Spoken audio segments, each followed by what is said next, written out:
Hey guys, welcome back to Clownfish TV. This is Neon. I am here with Geeky Sparkles. Hello. And we're going to talk about Star Wars. We don't talk about Star Wars nearly as much as we used to because I don't think a lot of people care. But we're going to talk about a common misconception around Jake Lloyd, who played young Anakin Skywalker in The Phantom Menace. For years, the narrative has been that Jake Lloyd was bullied by toxic Star Wars fans, and that sent him spiraling, and he had all kinds of legal issues and abuse issues and all of that because of Star Wars fans.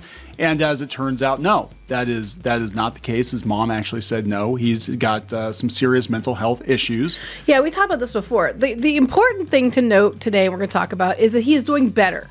Yes. And that ultimately is what matters the most. Is good news is that he is starting to make sure, he's making sure he gets his treatments. He said he's doing better. So I want to make sure we lead with that because that's important to acknowledge. But anyway. Well, yeah, but I'm happy to hear he is. I was trying to get to the point of like, but he's happy. I'm happy to hear he's better. I'm happy he's happy. You're happy he's happy. Yeah. So he disappeared not long after the Phantom Menace came out. I think he did like one more movie or something like that. And of course, you remember him from Jingle All the Way too, which is a classic. And yeah, he's getting the help he needs, but there's a new interview with him, and this is coming from, let's see, this guy's name is Clayton Sandel, who did an interview with Jake Lloyd, and he talked previously, I guess, to his mother. Yes, we covered that, I think, in another video before. Yeah. So let's talk about this, because and again, like you said, the most important thing is that he's doing better, but also, neener, kiss my butt. Well, not exactly, but yeah, I'm just trying to say that's where you're coming from. Well, no, because Star Wars fans have been demonized for years by the media, which is so weird. Demonized by the media when a lot of the problems were created by the media, especially in the case of Ahmed Best. I know, Ahmed Best almost took his own life, but that was because the media kept saying he was a racist caricature. Well, interestingly enough, I noticed that after the interview came out the first time, they stopped with the whole, you're the reason Jake Lloyd has trouble. They stopped doing that. Yeah. They still doubled down on Ahmed Best. I noticed that, but they stopped doing so much of the Jake Lloyd stuff. Yeah, so let's talk about this before you get into it any further. Please subscribe for more pop culture news, views, and rants, guys. You will get a woohoo if you do. Woohoo! Go out to clownfishtv.com for more news. Go out to clownfish-.com to join our Plus Club and buy merchandise. And thank you for all the support. Thank you very much. So yeah, where should we go with this? This is coming from Clayton's Substack. Well, let's start at the beginning. Okay, so apparently, I remember covering this last year. His family, his issue is with schizophrenia, and I guess it runs in his family. It's a genetic issue in his family. It's hereditary in his family, and he did well for a while, and I think by the time he was around his teens, he started having issues, and he wasn't getting the treatment that he needed because she said that he had his mental health still requires medication, but at one point he just wouldn't acknowledge it, but now he's acknowledging it. And he said he hit rock bottom, and he accepted help when he did, and now he's in a much better place because he wouldn't stick to his treatments, and now he's going to stick to it. He's been 18 months in rehab. He's doing so much better. Okay. That was last year. Also, his mother mentioned last year was what you're going to talk about now. There's been much confusion and misinformation regarding Lloyd's issues. Many media outlets. Many fans have had the misconception that the fan reaction to his performance as Anakin sent Lloyd spiraling. This couldn't be further from the truth, as Lloyd and his mother still bond over Star Wars. She says she shielded Jake from most of the criticism he received for his performance and explains that Lloyd's father's side of the family has a history of schizophrenia, which he inherited. However, he's on the mend, and with continued support, he'll only get better. And they're actually talking that he might be well enough to eventually do conventions. Yeah, right now he's not, but he has before. And he said, the experience I've had with the fans is immediately therapeutic and isn't something I'd shy away from. He's very appreciative of support. So, everybody's supporting him. He's very appreciative. He confesses his passion for Star Wars remains strong, and he's playing Star Wars games, and he said he's going to watch the new shows, which, dude, I don't know if I would do that on Star Wars Day. Yeah. But, I don't think he's going to go out and be doing fan events anytime soon, because he said he's just now being able to sit through movies and things. I mean, doesn't mean he will not eventually. But, he can feel your support, and he appreciates your support. But they want to make it clear, and they've made it clear. This is the second article they made it clear on. Fans had nothing to do with him spiraling, in quotes. It was a genetic, inherited issue, and the family has, and that's one of the, there's a couple things that can be inherited. Schizophrenia is one of them. And it's just a family, something he inherited. Yeah. So this is kind of interesting too. And I feel like, in some ways, like Star Wars fandom has never been more broken, but I do feel that in some ways there's more appreciation for the prequels. Yeah.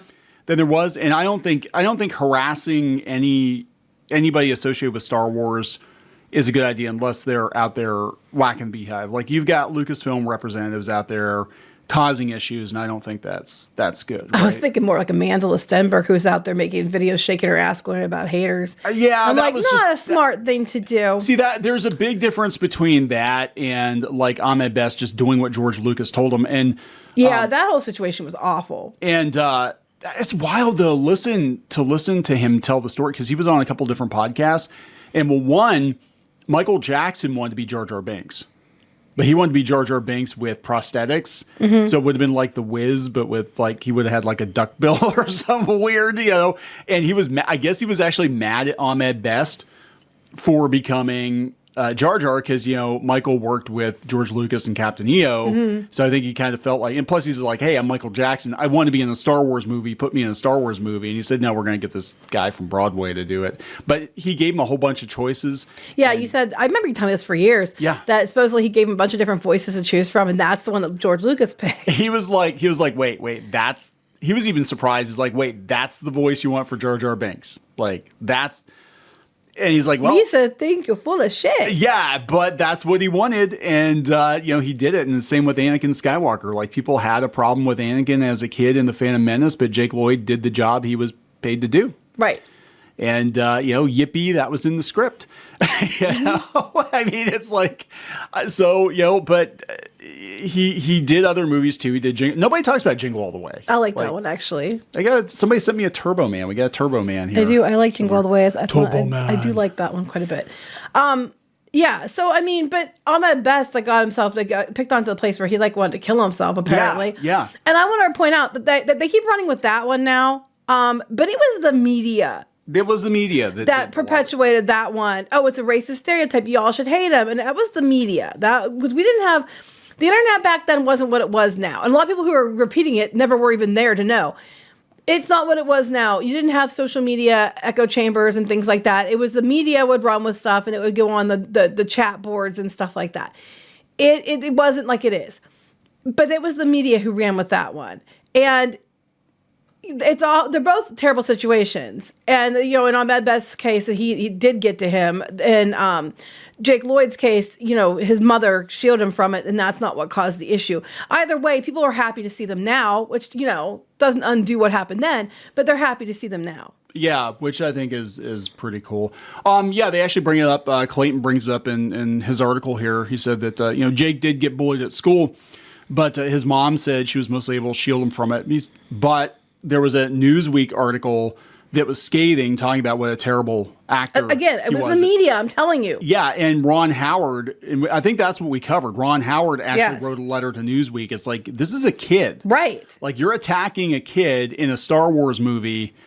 Yeah, it's the same with, we've talked about the Obi-Wan show. And, creatively, I don't like the idea that they put little Leia in the Obi-Wan show. But I have no problem with little Leia as the actress. Seems like a cute kid. And I would watch a show with that Leia that made sense. But I don't think Leia should have been an Obi-Wan. But I would never harass the actor because she did a good job for what she was given. I mean, it's not her fault. Yeah, up there is with Ahsoka. So he still likes Star Wars. That's the thing. It's not like he rage quit Star Wars and is like, I'm never going to have anything to do with it again. I hate it. Star Wars ruined my life.